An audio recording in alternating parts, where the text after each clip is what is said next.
it's So from TBH Studying, and I'm here to give you some tips on how to deal with perfectionism.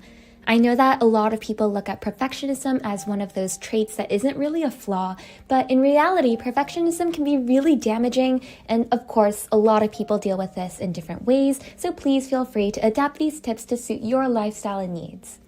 First off, what is perfectionism? It's essentially refusal to accept any standard short of perfection, and it's often rooted in fears and insecurities. It can be really counterproductive and also damaging when it prevents you from moving on with your work. Now, how do we address this? First off, let's take a look and assess our standards. If you're a perfectionist, what do you struggle with? Is your handwriting not neat enough? Is your essay not edited enough? Whatever it is, take a look at your standards and then try to recalibrate it. Instead of thinking about what your standards for a piece of work is, think about what you're making the work for. For example, if you're writing an essay, you know your teacher is the one grading it based on a rubric. Try to realign your standards to match the rubric. You should also take a look at the bigger picture. Sure, you might want to make sure each and every letter of your handwriting is perfect, but at the end of the day, you have to ask yourself if this is what you want to spend your time on. Everyone has a limit to their time, energy, money, and resources. In the grand scheme of things, if we go back to our handwriting example, it'll be much more helpful in the long run to get one lecture's worth of notes done rather than to have a half page of notes that's absolutely immaculate with every letter perfect. You just have to take a step back and remind yourself of the bigger picture sometimes. Next, talk to others. Ask for opinions and feedback from others about your first draft or whatever it is that you're working on. Oftentimes, other people will recognize that you've done enough work before you overextend yourself on your first draft, and if not, they can provide you helpful pointers as to where to direct your energy on. Again, you have your own limits, and if you're not aware of those limits, checking in with other people for that extra feedback can help you become more aware of when to stop and when to start.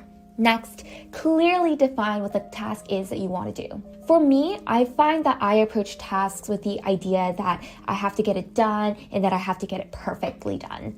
And instead of doing that, what helps me is to clearly define the steps that I have to get done. For example, with the essay, you can divide the essay up into smaller tasks like an outline, the rough drafts of the paragraphs, editing, and the final draft. The minute you accomplish one of these tasks, immediately move on to the next step and don't let yourself linger over the previous task. The more you linger, the more you're going to want to stay at that step and let your perfectionism consume you. And finally, please understand that perfectionism can be rooted in mental health struggles like anxiety and OCD.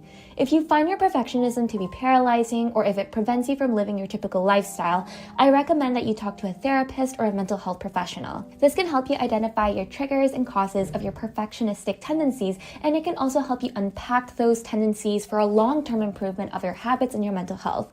There's absolutely nothing wrong with going to a therapist, and even if you don't think you have mental health struggles, I would still highly recommend it because it's really great for figuring out what your triggers are and how to adapt your habits for a happier and better lifestyle. Ultimately, perfectionism can be a struggle, but instead of focusing on the final product, reflect on the progress that you made and be proud of that rather than the final product itself. Be kind to yourself and understand yourself when you start to lapse into these habits. I hope this helped, and thank you so much for watching, and I hope you have a wonderful day. Bye-bye!